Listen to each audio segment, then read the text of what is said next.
what happened for the last lecture is that for some reason, the processing wasn't going very quickly on the video. So I had to just wait for it to finish processing, and then it was good to go. So that one took a little longer than expected. Hopefully this one won't take as long. That was just kind of a one-time thing. So taking a look, we've done 1.6. Any questions? Did you have any questions about exponents or solving some of those problems or anything that might have come up on the homework? I'll be checking the chat down here too.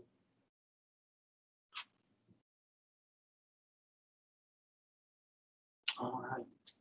Well, what we're going to get into today is section 1.7. Now, 1.7 is scientific notation.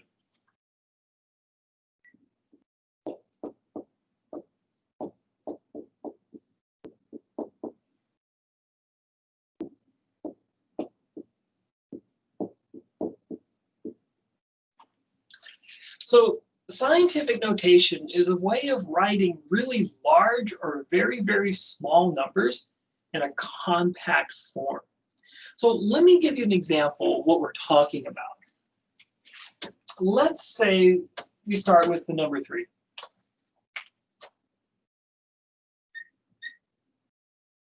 Now, we can now go to, say, the number 30. But we can write this as 3 times 10. We can go to 300, and we can write this as 3 times 10 times 10. Or 3 times 10 squared. Or we can take the number 3,000.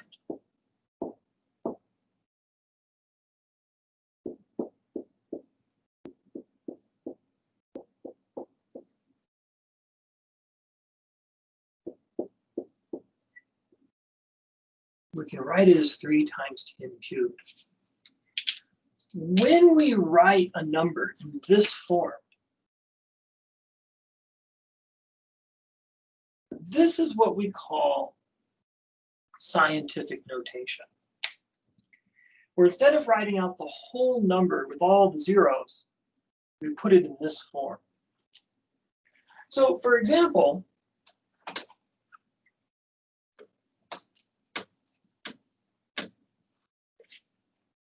let's say we have this.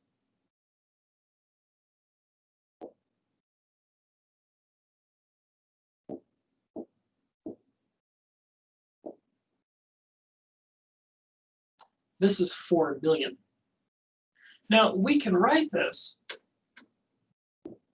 as 4 times 10 times 10 times 10 times 10 times 10 times 10. I'm going to make a little observation in here. Just a note.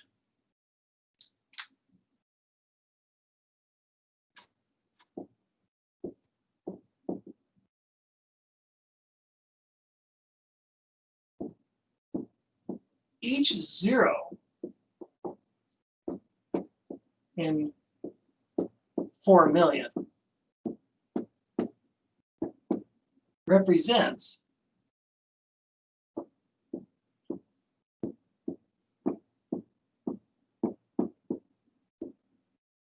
a times 10.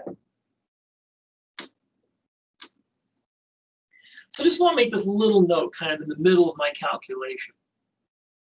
So that sometimes helps. So every time there's a 0, that's a times 10, times 10, times 10, times 10, times 10, times 10. Now, we've got 1, 2, 3, 4, 5, 6 tens. So in scientific notation, this will be 4 times 10 to the 6.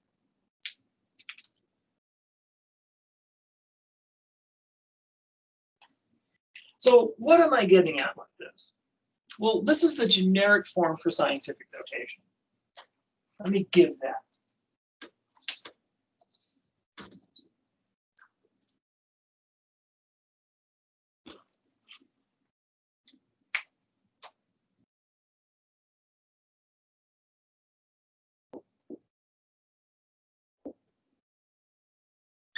So abbreviate that as scientific notation.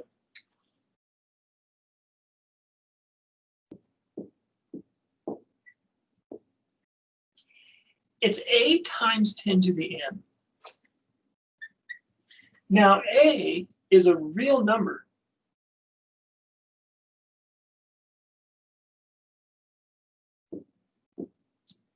That's greater or equal to 1,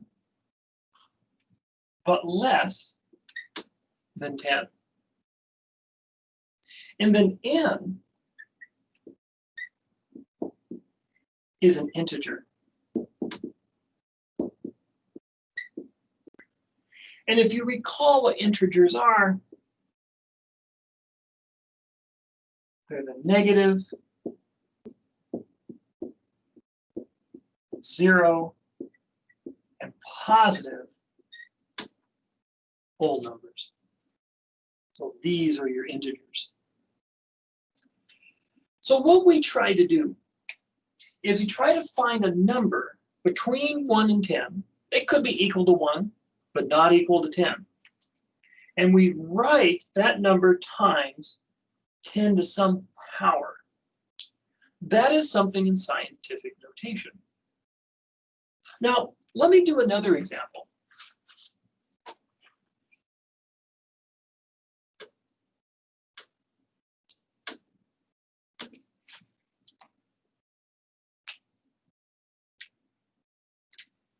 Now, let's recall something.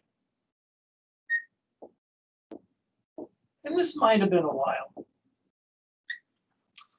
But every time we multiply by 10, we move our decimal to the left or to the right.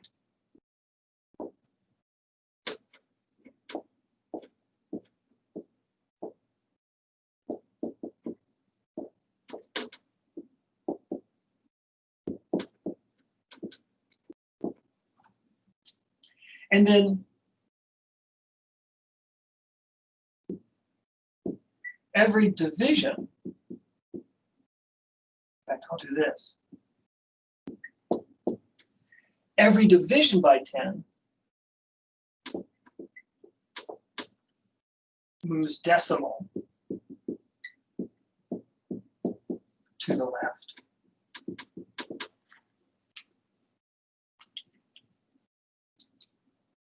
So every time we multiply by 10, we move the decimal to the right. Every time we divide by 10, we move the decimal to the left. Now, let's say we're given something in scientific notation.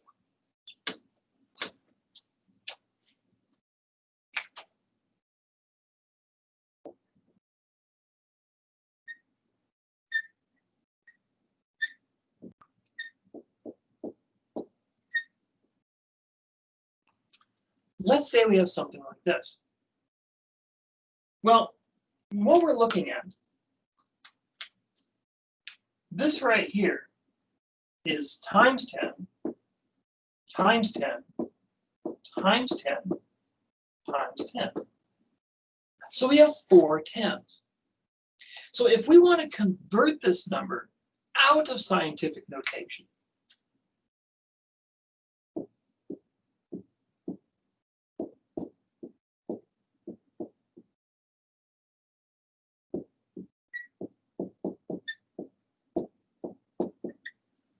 if we want to convert it out of scientific notation, what we're going to do is multiply by each of these tens. And for each 10, we move the decimal to the right 1 spot.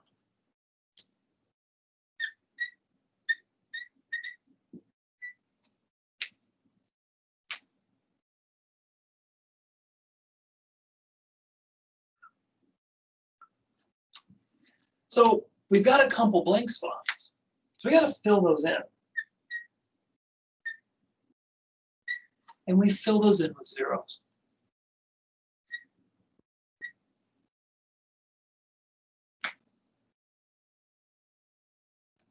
And so this is going to be our answer. Questions about that? Now, let me show you another example. This is how we can pop out a scientific notation. Now, what about going in the scientific notation? Now, we saw that with 3, 30, 300, and 3000, but let's say it's a little more complicated.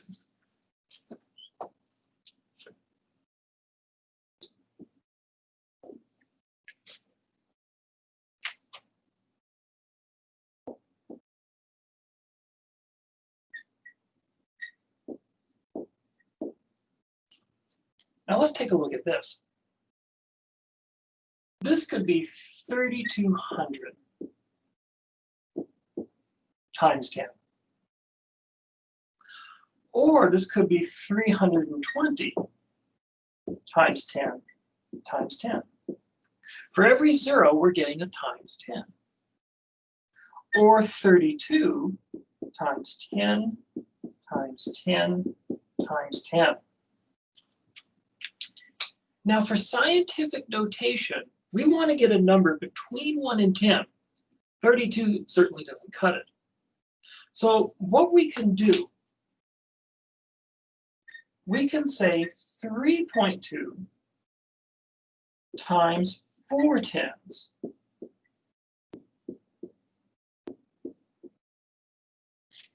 Multiplying this 10 would bring this decimal back to where it was. And so what we're going to get is 3.2 times 10 to the 4th.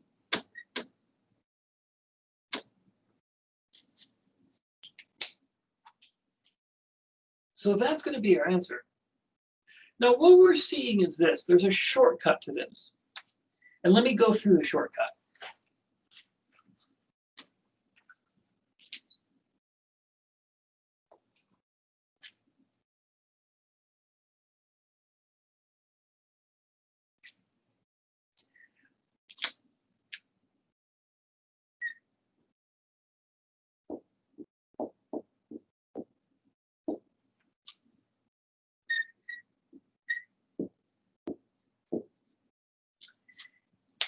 So what we can do is move our decimal, and 32,000 is technically 32,000.0. But we want to move our decimal until we get a number between 1 and 10.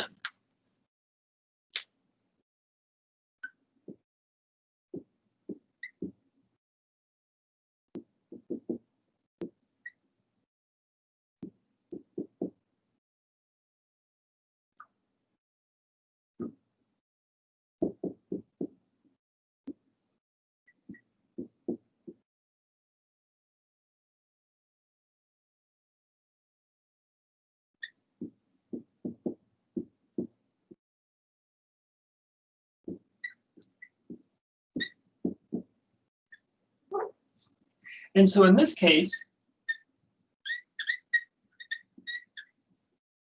that's going to be 3.2.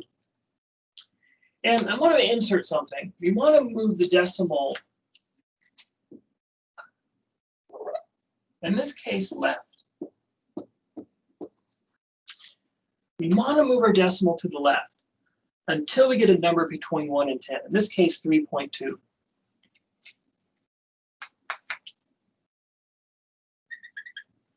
And then the number of moves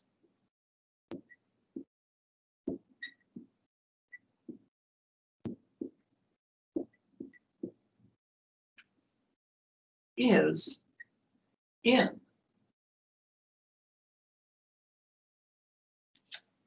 So if we take a look at this,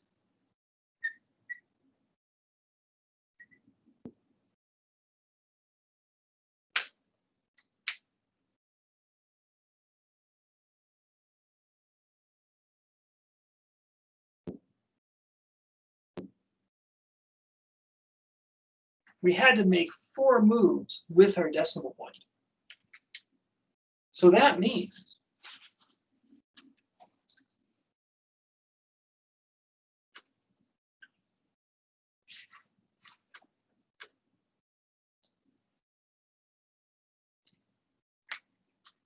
our answer will be 3. So that means n, getting ahead of myself, n is going to be equal to 4. So that means our answer will be 3.2 times 10 to the 4.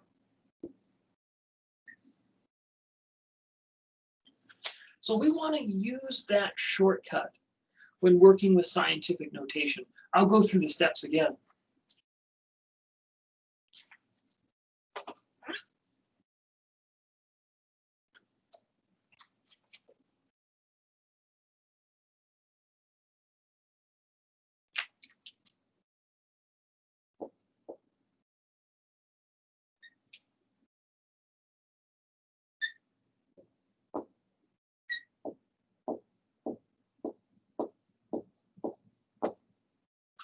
So let's say we have a number like this.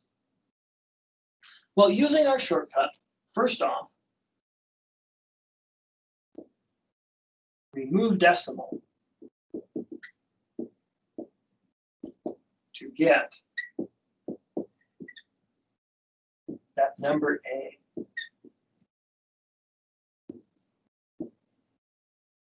So we're looking for this A between 1 and 10, and it could be equal to 1.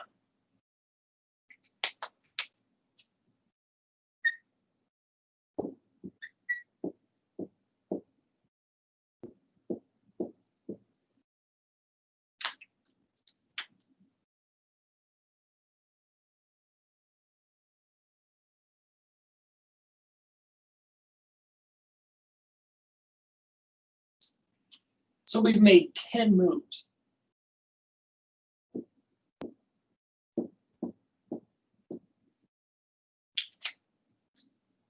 So what we find out is that A is 2.75 and N will be 10. So it took us 10 moves to get a number between 1 and 10. Well, that tells us A is 2.75 and N is going to be 10. Finally, our answer.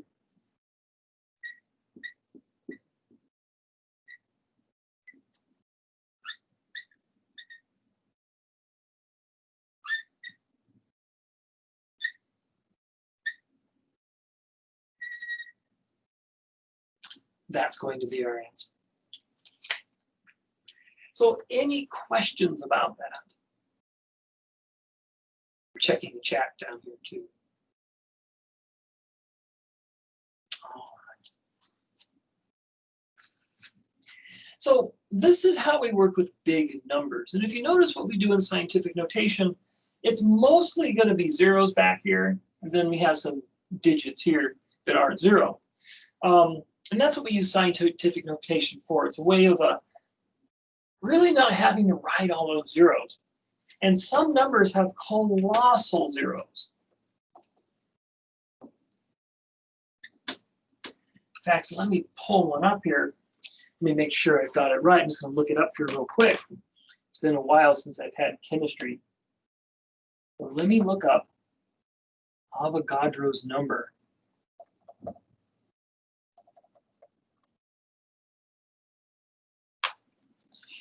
There's a number used in chemistry, 6.02 times 10 to the 23rd. That's 23 tens or 23 zeros, or not 23 zeros, but 23 moves. For each time you multiply by a 10, you move to the right. So this is going to be a pretty big number. And so instead of having to write all the zeros back here, you have a move, and then 21 zeros to fill in. Here you can just write these right here. You don't have to write all those extra zeros. So it saves a lot of time. It helps. Now, this is with working with really big numbers. You can also get very small numbers. So let me look one up real quick. This is sort of a personal favorite.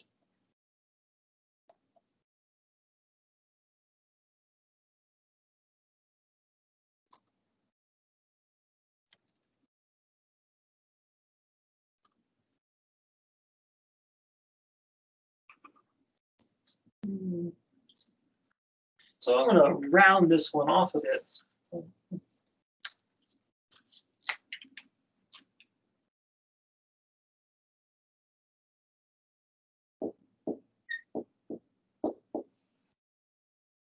Now, we haven't talked about this yet, this thing with negative exponents. And what's going to be significant here is we're talking about very small numbers. Let me show you what I mean as I grab another pen.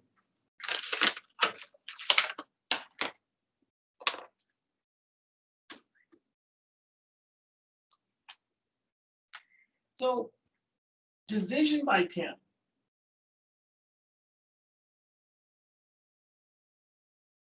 This is the same as multiplying by 1 over 10. And if you recall from our last lecture, we can say that this is multiplying by 1 over 10 to the 1. And if you recall, that means we can rewrite this as 10 to the minus 1. It's this idea we saw last time, where 1 over a to the n is a to the minus n. So here, a is 10, n is 1, so you get 10 to the minus 1.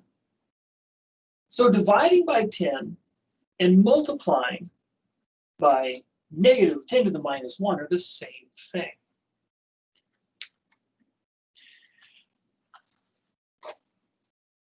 Now, if the division by 10 is the same as multiplying by 10 to the 1 over 10, that's a little strange. Think of it like this. Say we have n divided by 10. Think about fraction division. This could be n over 1 divided by 10 over 1. We do KFC. We keep this one, we flip this one, we change that to a multiplication.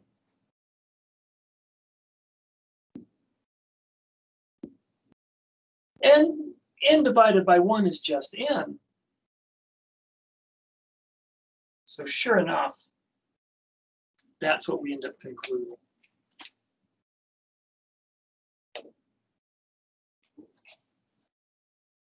And so what we get if we take the shortcut.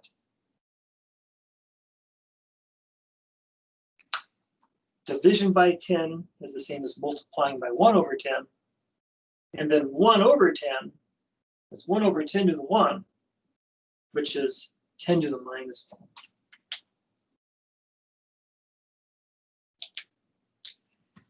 So a little bit of notation. This is kind of an obscure, we're used to multiplying by 10, I think, more than we are dividing by 10.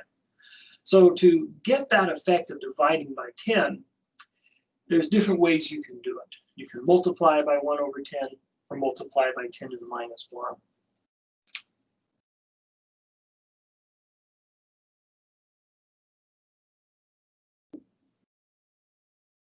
All three are the same thing.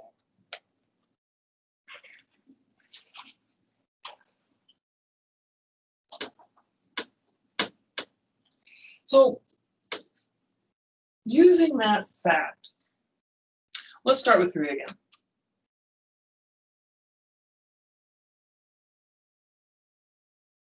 Now, 3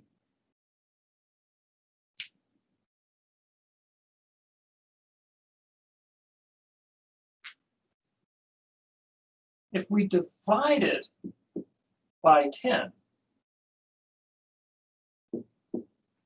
remember when we divide by 10, it moves the decimal 1 place to the left. If we have 0.03, well, this is the same as taking the number 3 and moving the decimal 2 spots to the left, or 2 divisions by 10. Finally,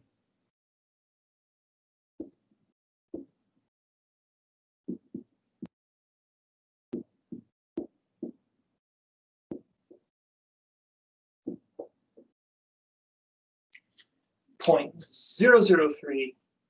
Well, that's 3 divided by 10, divided by 10, divided by 10. Well, I said earlier that division by 10 is the same as multiplying by 10 to the negative 1.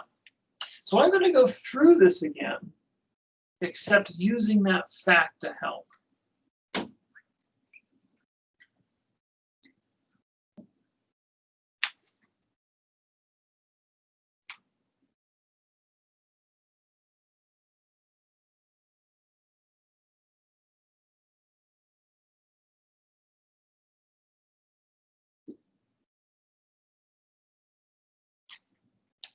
So these are equivalent. I'll start with 3. And 0.3 is 3 times 10 to the minus 1. 0.03, 3 times 10 to the minus 1 times 10 to the minus 1. Finally,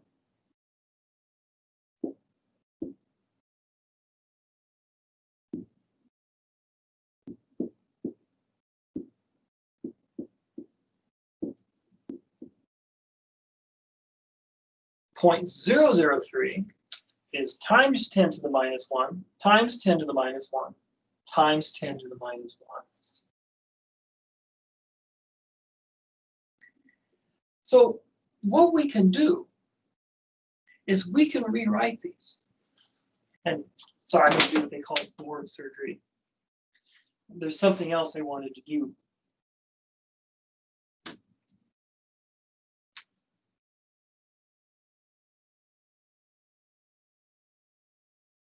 Think back to our product rule from yesterday. We have the same base. We have exponents, or not yesterday, but from Tuesday, I'm sorry. Today's Thursday, yes. So if we add these two together, -1 plus -1 is -2.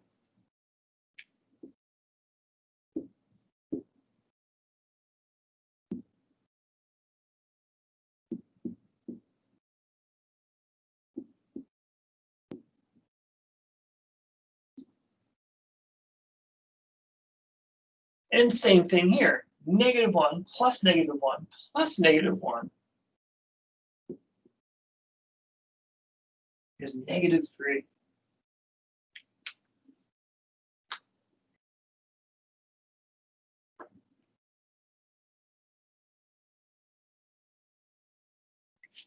So when we're working with small numbers, numbers less than 1, between 0 and 1, it's like 0.03, we're going to write it with a negative exponent. This says, and we're going to go how to recover these numbers. But we take the number 3, and then we move the decimal to the left 2 spots. For 0.003, we start with the number 3, and we move the decimal to the left 3 spots.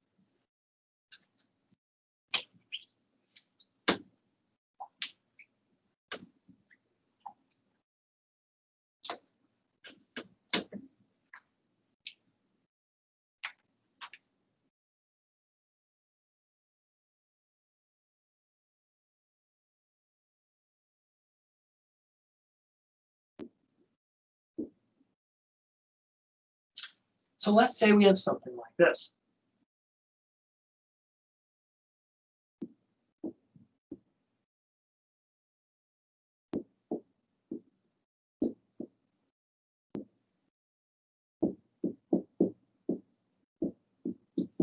So let's say we want to convert this out of scientific notation. So what we're going to do is we're going to move our decimal to the left 5 spots.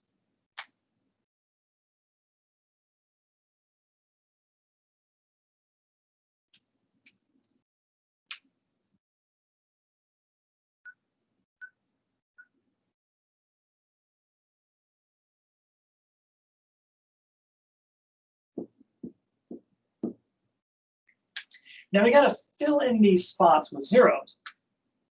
So what we'll get is 0.0, 0, 0, 0, 2, 1, 2.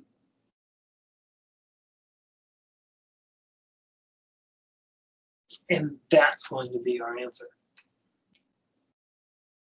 So I want to make I'll summarize this, but there's an observation you can make here.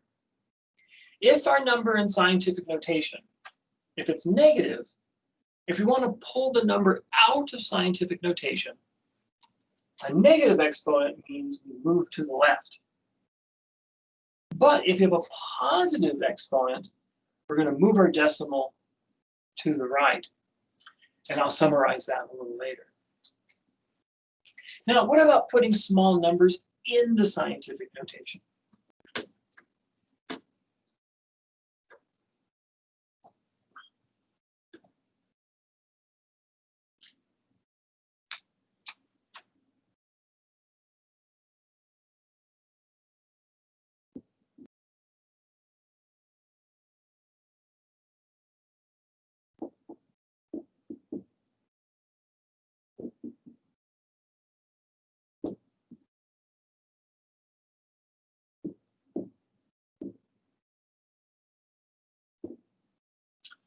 So let's say we have something like this.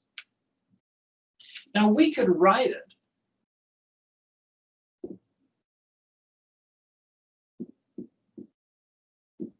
like so. So this tells us to recover the original number, we just move the decimal over one more spot to get the 2 zeros here. Or we could write it like this.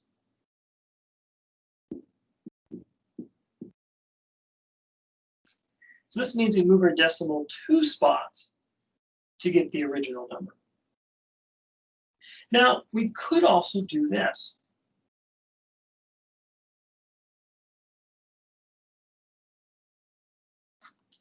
And what this says is we move our decimal 3 spots to get the original number. So this is how we're going to do this.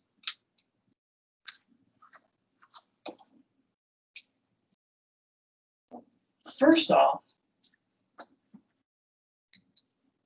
and this is backwards from large numbers, we move decimal to the right until we get a number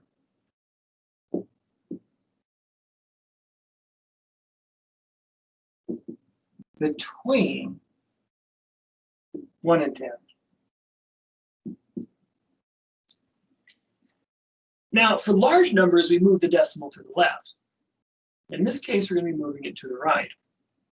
And this gets all kind of confusing as which direction do we move the decimal?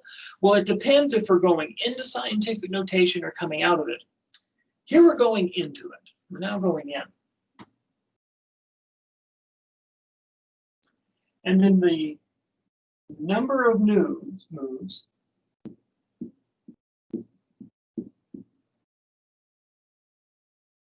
made negative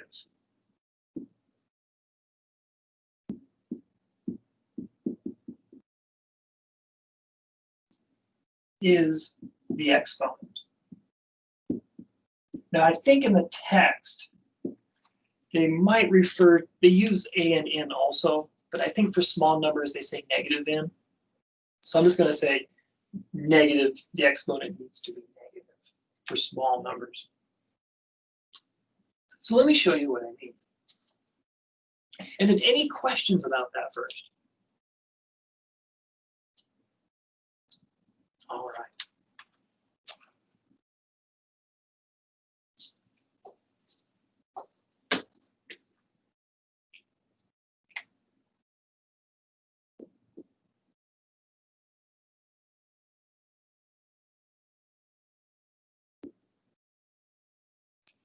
So let's say we're going to convert this number. First off, we want to move to the right.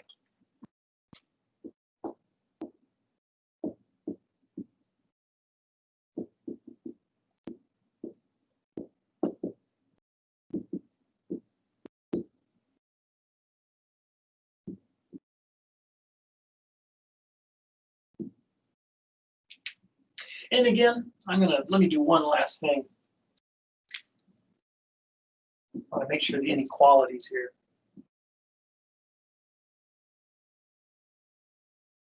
We're looking for A between 1 and 10 with the possibility it could equal 1.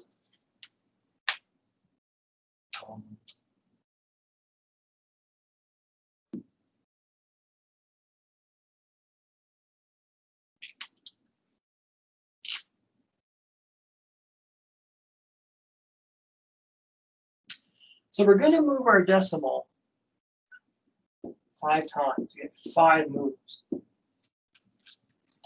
So if we have our decimal here, this number is not between 1 and 10. It's less than 1. The decimals here, we still have a number less than 1. Same here, close but still less than 1. 6.2 though is between 1 and 10. So that's the number we're looking for.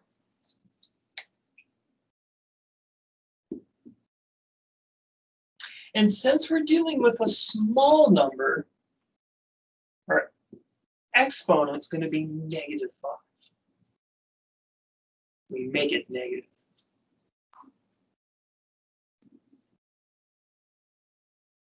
So A times 10 to the n. So we'll get 6.2 times 10 to the -5. That's going to be your answer. Questions about that?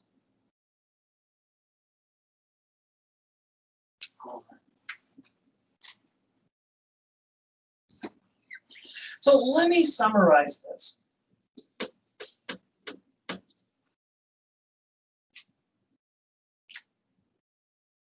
So how to look at this? So let's say we're leaving scientific notation.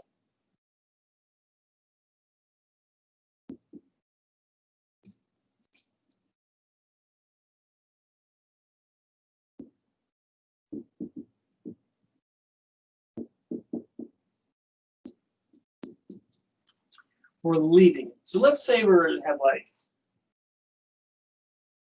2 cases. We have large numbers.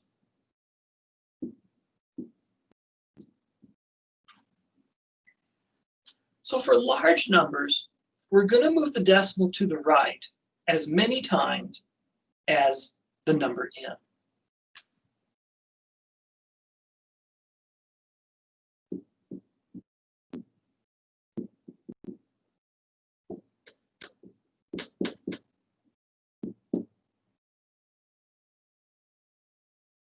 Let's see,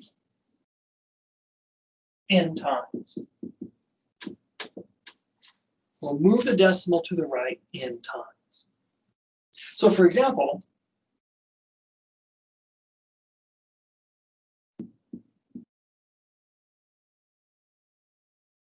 well, n is equal to 5. So that means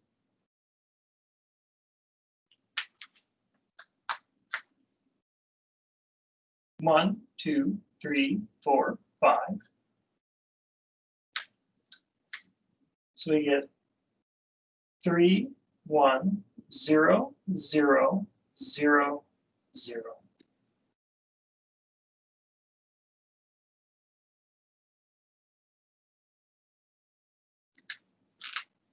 And this is 5 moves.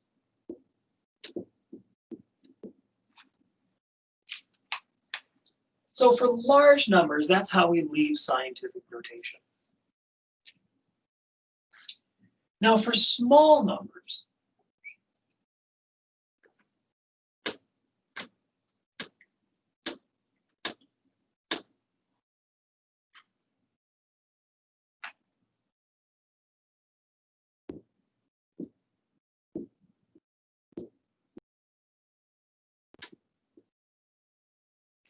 in this case, we move the decimal left, excuse me,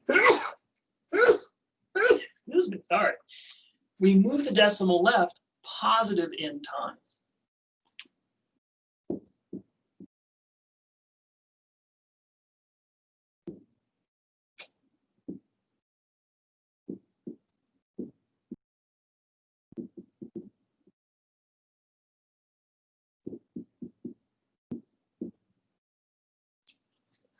We'll move the decimal to the left, positive n times.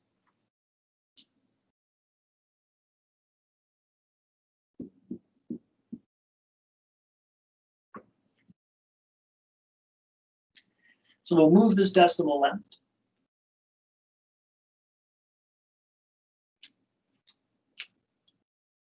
One, two, three, four.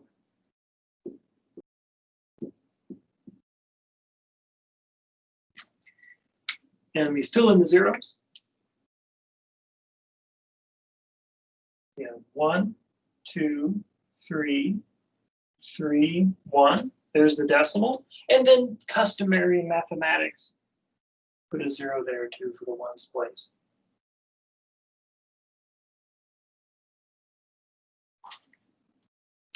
And that's going to be our answer. So that's leaving scientific notation. What about jumping into it?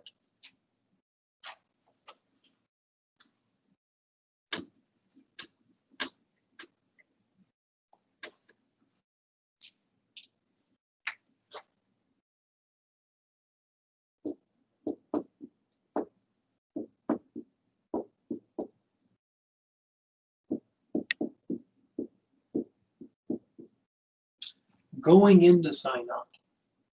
And again, it depends if you're dealing with large or small numbers.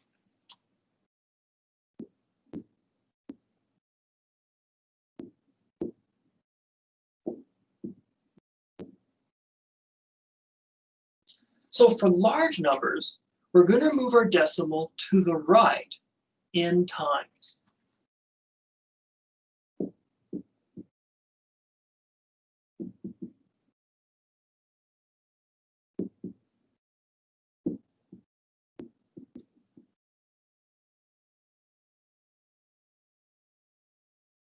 So for example,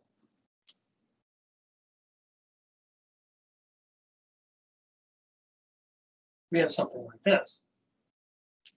Oh, sorry. We're starting in scientific notation.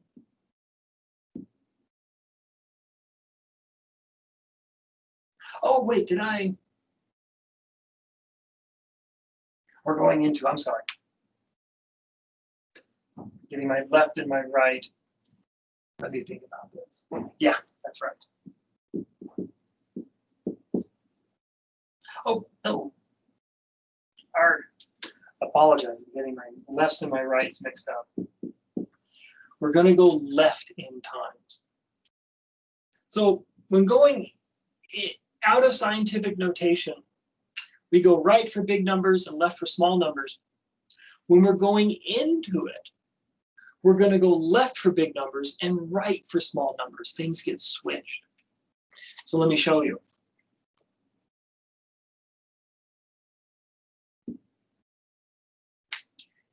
So what we're going to do,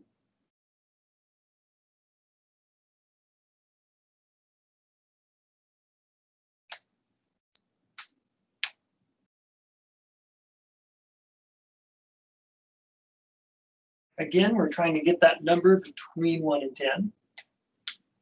We have 4 moves.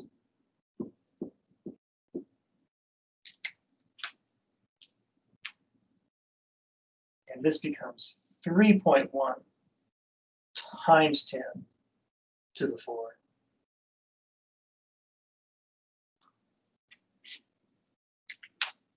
So that's how we go into scientific notation. And that's what we do for large numbers. For small numbers,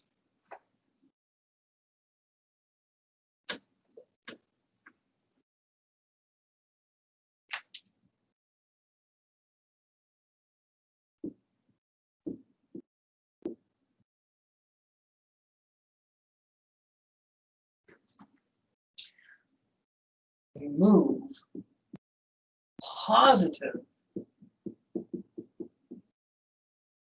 n times to the right.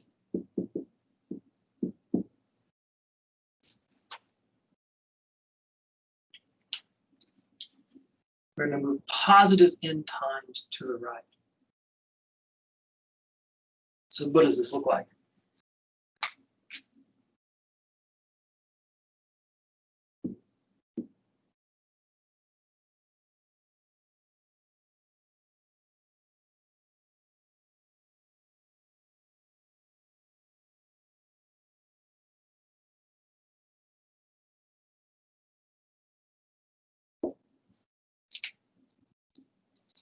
So I'm going to keep moving until I get a number between 1 and 10. And I do, and I get it when I make 5 moves.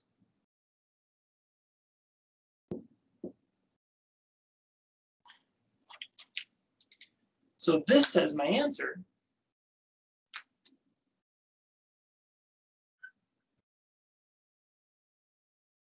is 5.1 times 10. And because this is a small number, it'll have a negative exponent. 5.1 times 10 to the negative 5. Here, I'll make this a little bigger.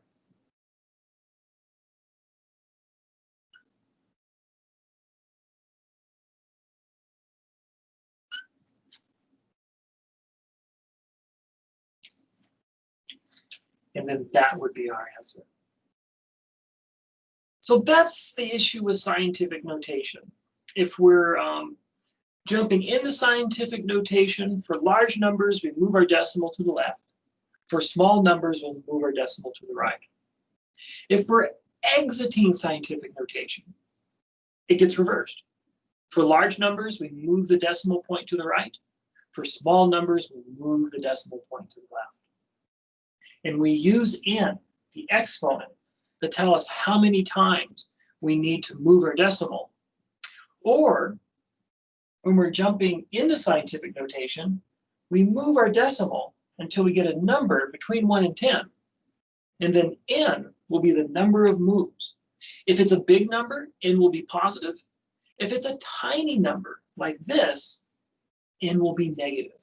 Any number between 0 and 1, n will be negative.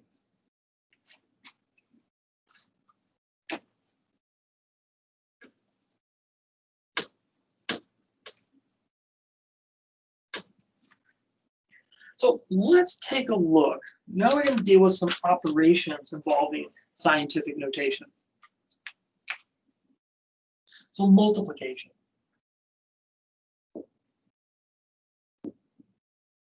Here we can use those rules from exponents that we saw on Tuesday. So in general,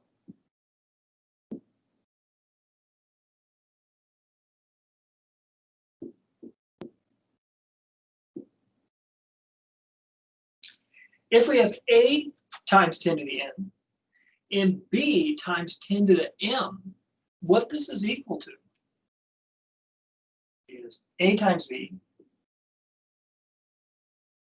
times 10 to the n plus m.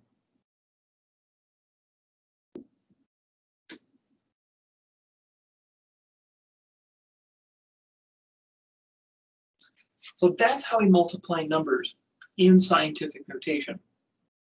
You can think of this as like x squared, x to the third, x to the second, x to the third. You're going to get x to the fifth. Let me do an example.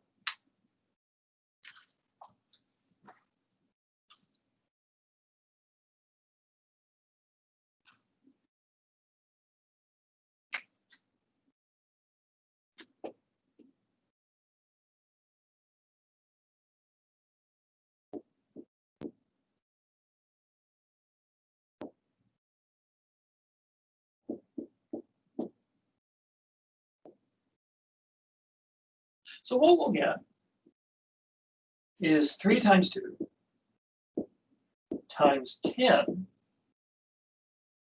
to the 5 plus 7. Now 3 times 2 is 6. This will be times 10 to the 12th. Now, let's say you get a different sort of situation. First, any questions about that? All right.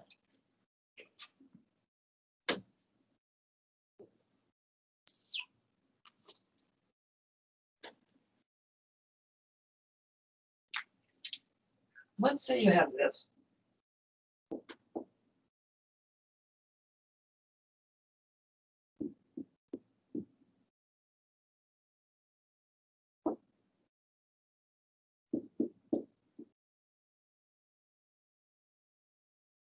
Well, again, We have 3 times 8,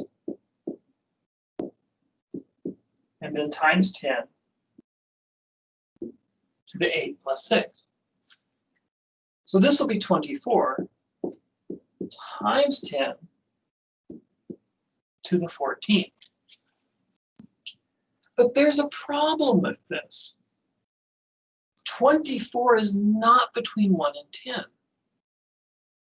So we got to take this number 24 and let's put that in the scientific notation. So to take a large number and to put it in scientific notation, we move the decimal to the left. That's what we do with a large number.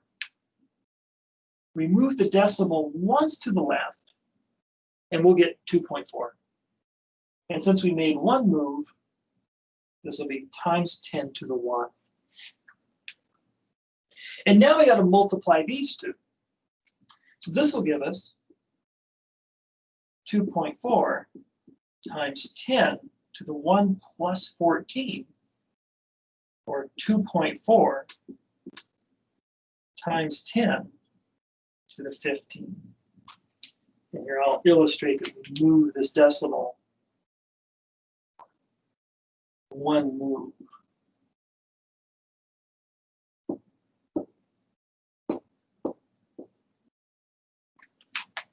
So we can take this large number, put that by itself into a scientific notation that's valid, and then whatever 10 we get out here, we can multiply the 10s, we'll get that.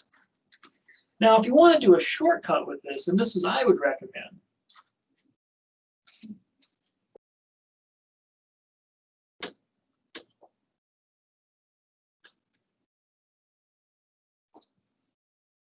so here's the shortcut.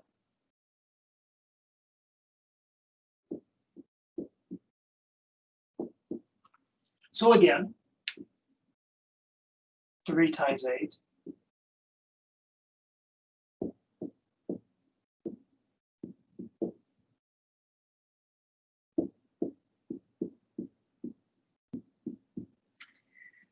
We need to make one move.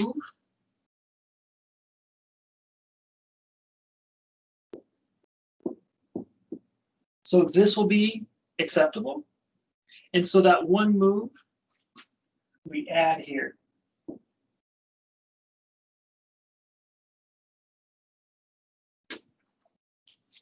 And so that'll give us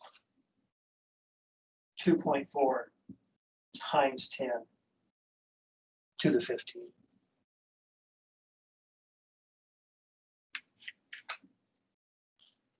Questions about that?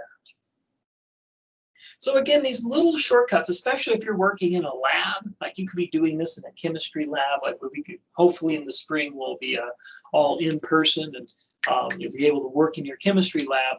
These little tricks kind of help.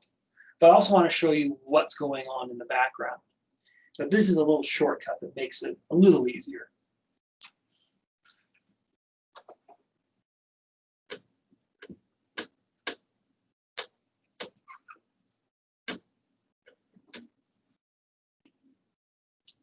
Now we've got another property.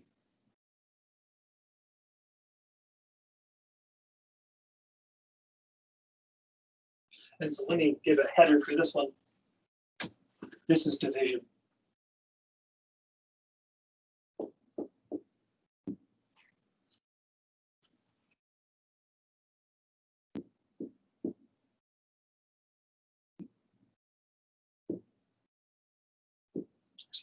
This M.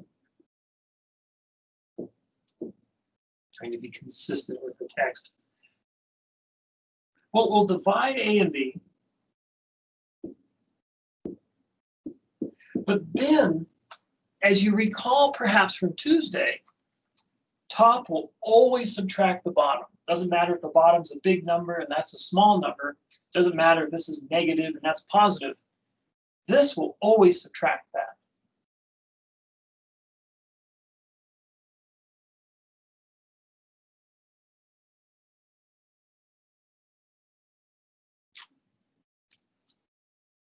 So questions about that? So let's do an example.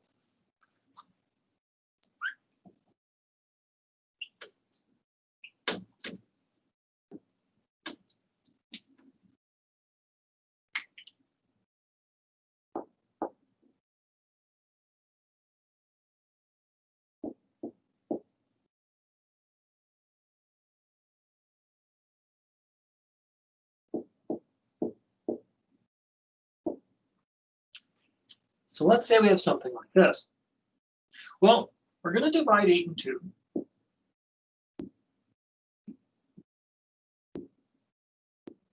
And then we're going to take the top number and subtract from it the bottom number.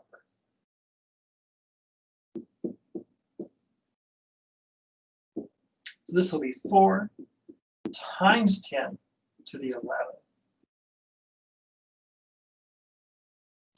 So any questions about that?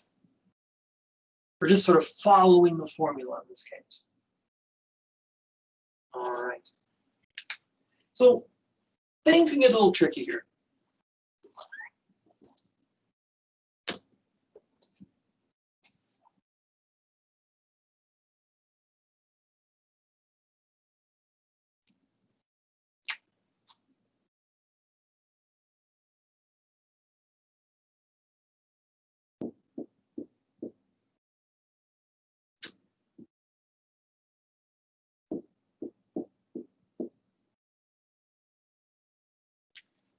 So let's say we have something like this. Well, we'll divide 2 by 4. We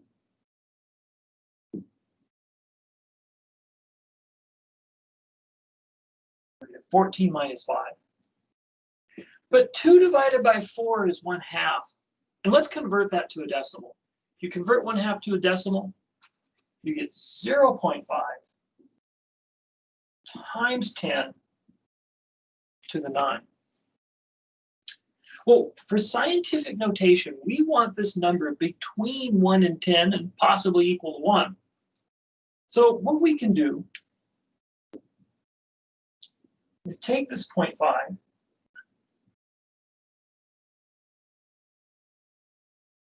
and we'll convert it in the scientific notation. So when we take a small number and we go into scientific notation, we move our decimal to the right. We've got one move. So that means our 10 will be a 10 to the 1 because of the one move.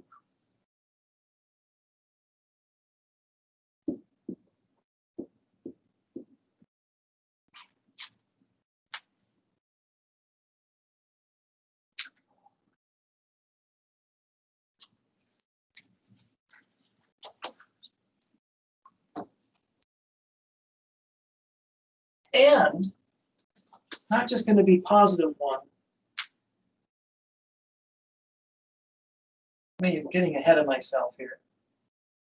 Let me not put that in just yet. We're going to move that once over. Sorry, let me give you a second to change your notes. Getting a little bit ahead of myself. We're going to move our decimal one spot to the right. And what that's going to give us is 5 times 10. And since we're working with a smaller number, that exponent's going to be negative. When we take smaller numbers and we put them in the scientific notation, the exponent will be negative. So to get this to be a number between 1 and 10, we got to move the decimal one spot to the right. And so we get 5. But since we're dealing with a smaller number, the exponent won't be 1. It's going to be negative 1. So now we've fixed our number. Now let's multiply it all together.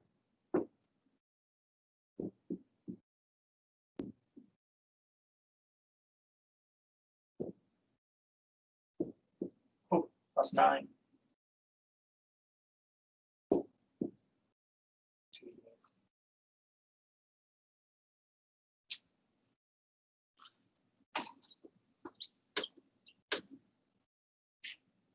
Now, questions about that? I'm going to do a shortcut just a little bit. All right. So the shortcut's going to be this. Let's go back to this problem.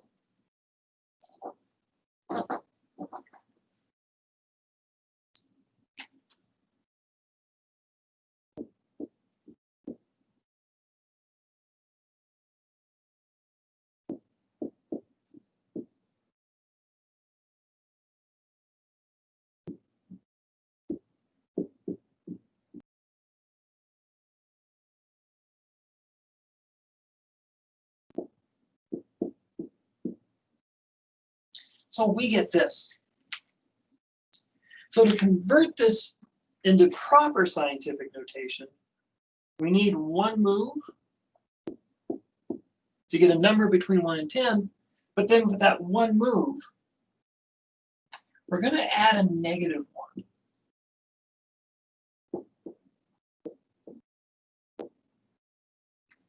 Because we're dealing with a smaller number, we're converting a smaller number between 0 and 1, it's going to be a negative 1. Or you could just say, we subtract 1. You can say that too.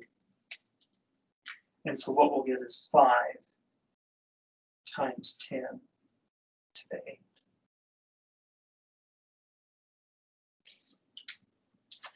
Questions about that?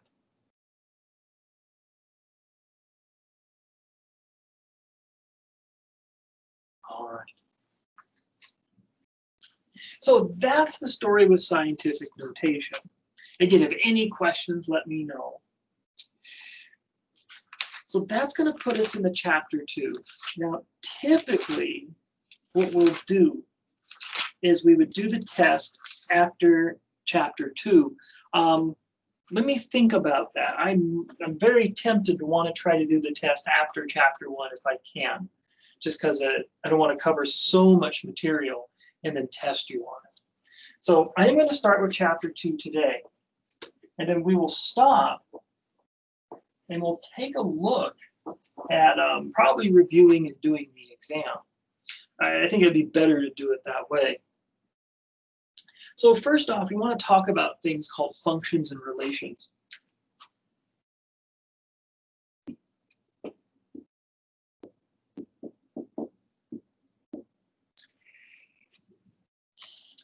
One of the things we do in math, and a lot of the mathematics that we use today has been inspired by physics and engineering. And the idea is that if I input a number, I do something to it and I get an output.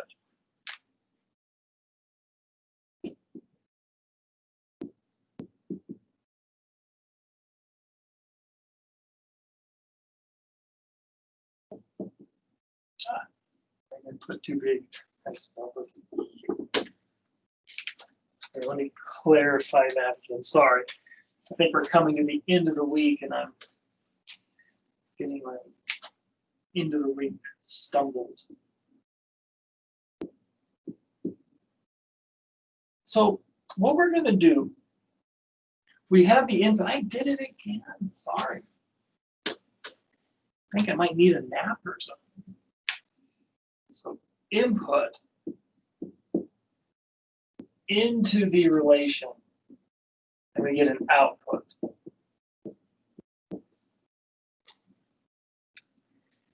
So how does this work? Well, there's a lot of ways you get to pick your inputs. We get to usually freely pick that.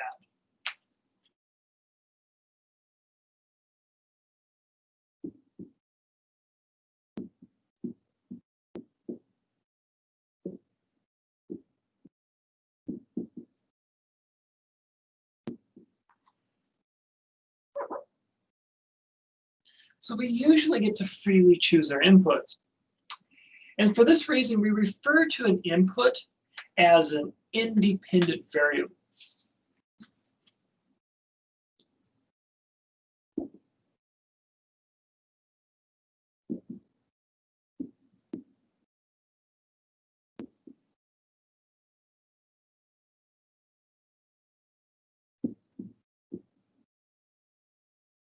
Now, why am I calling it a variable? Why not just call it an independent number? Well, if I'm going to ask you, what do you want to put into this relation R? I don't know what you're going to pick. So for me, it's going to be a variable. In fact, for you, it's going to be a variable because you're not going to think of the number until you pick it. So whatever this input's going to be, we know it's going to be a number. We just don't know which one. So that's why we refer to it as a variable. But we get to choose the value of that variable. And we can choose it to be all kinds of values. We'll even change its value. But because we're free to choose what it is, we say it's independent.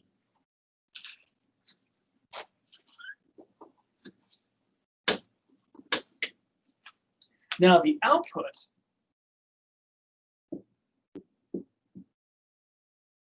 depends on what we chose as an input.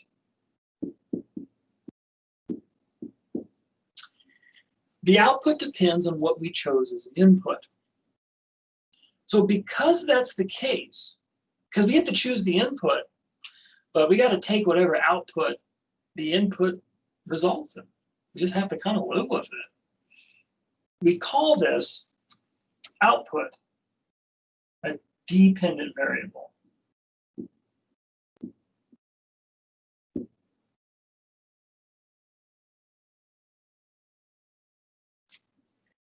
The output is dependent on what we choose for the input. So oftentimes when we work with relations, we don't know how they come up with the outputs. They'll give us some inputs, and then we get some outputs, and we're just kind of like, all right, that's nice. We don't always know how they came up with that. So let me give you an example.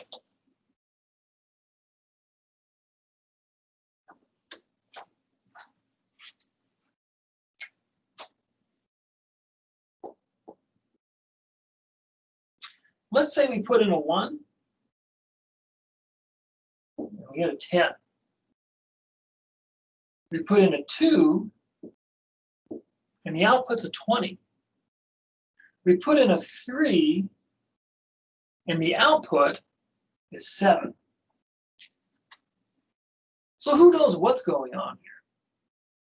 So these are the inputs.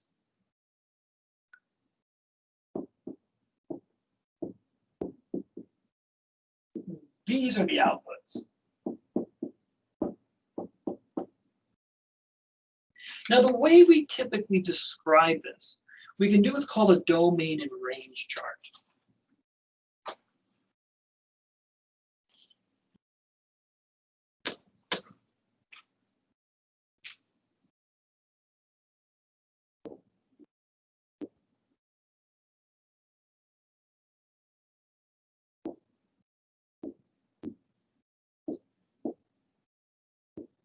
Now, domain and range, I'm going to talk about these right now.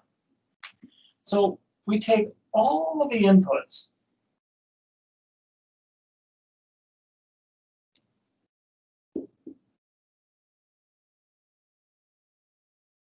The collection of all the inputs, or this set of all inputs, we call this the domain.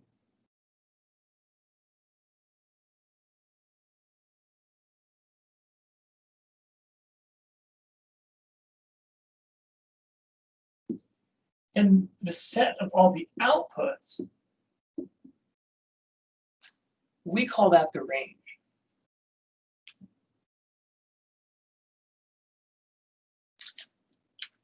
And then we connect them like this.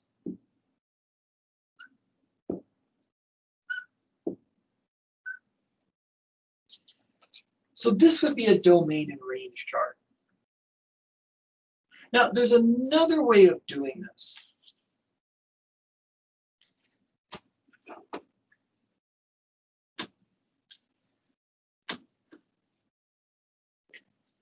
We can describe this relation. A relation is how we pair up numbers.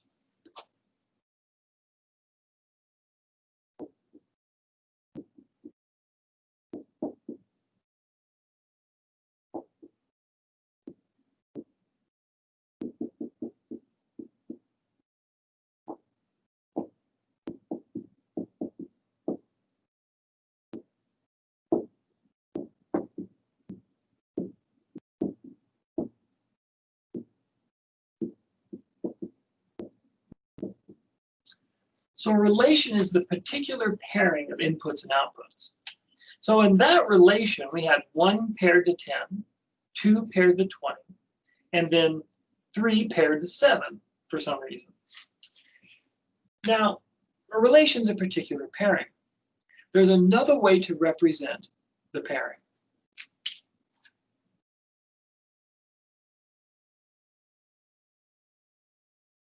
Ordered pairs. An ordered pair has the input first, the output second.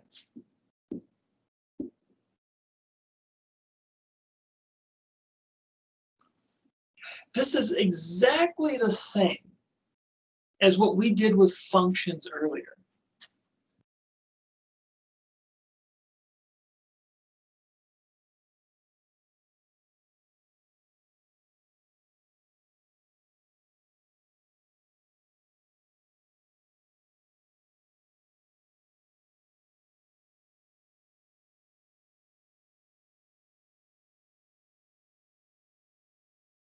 It's the exact same idea.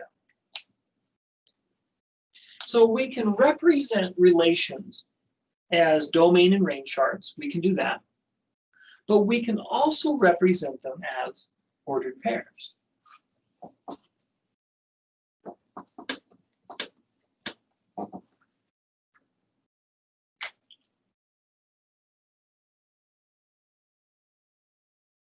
So we'll represent the relation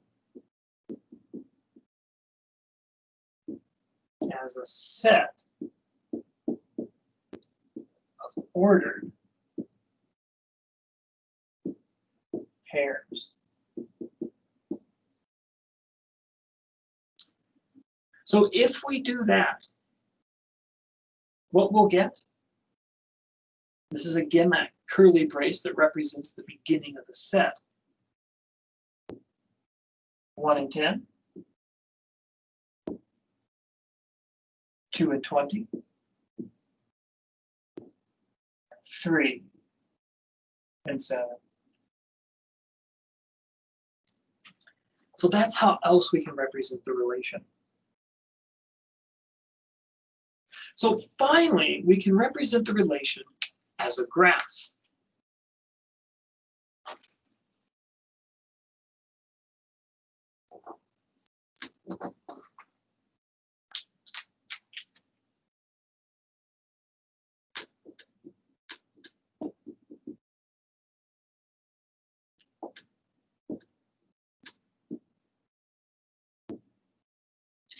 And we've gone over this before with our x and y, but we can say this is D for domain, R for range. We have our inputs of 1, 2, 3, and then our range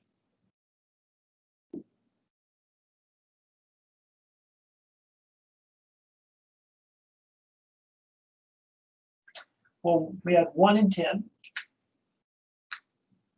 So vertical line at 1, horizontal line at 10. They intersect right there. Or you can walk out to 1 and up to 10. You have 2 and 20. Or I could walk out to 2 and up to 20.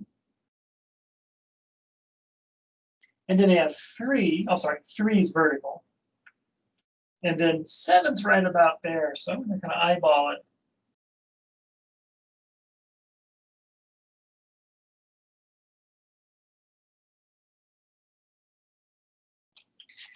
And that's how we can represent this on a graph. So we have 3 ways of representing a relation or a pairing of numbers or a pairing of inputs and outputs. We have our, domain and range chart. We have a set of ordered pairs.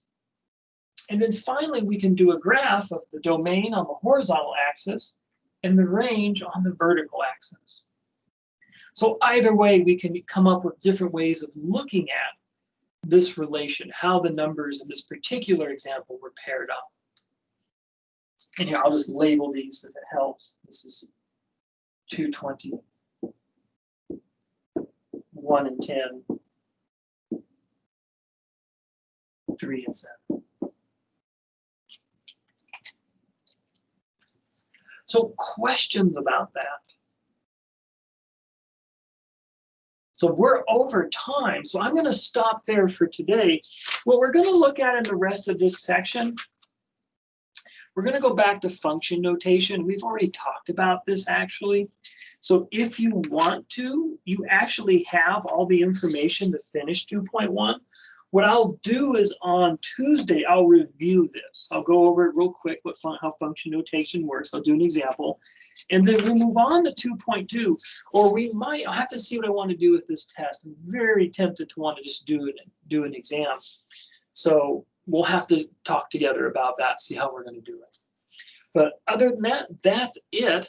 So if any questions, let me know, and I'll post this up on the YouTube as soon as I can.